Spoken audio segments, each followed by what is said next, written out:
Pag hindi daw ba nakumpisa lahat ng kasalanan, may doorway pa rin ba ang demonyo? Yung pahayag ni Father Jose Francisco Siqueira, anong sabi niya?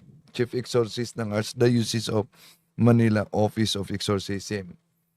Kung ang isang tao, lalo na pag matagal na umanong nangungumpisal, at nangungumpisal ito, pinatawad ang kanyang kasalanan sa yung mortal sin, no?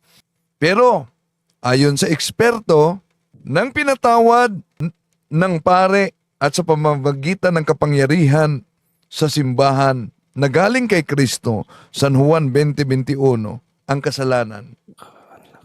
Ang demonyo na kasama sa naturang kasalanan ay nananahan pa rin sa katawan. Yun daw ang dahilan kung bakit yung mga nangungumpisal maka-experience, kinumpisal ko na ito.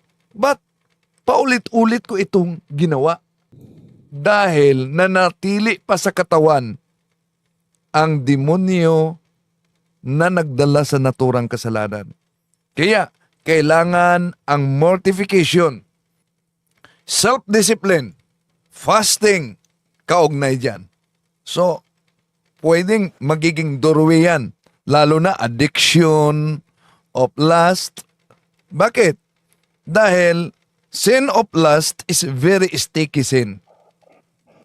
Kailangan talaga ang tinatawag na mortification. Balik sa inyo. Maraming salamat, Father Wendell.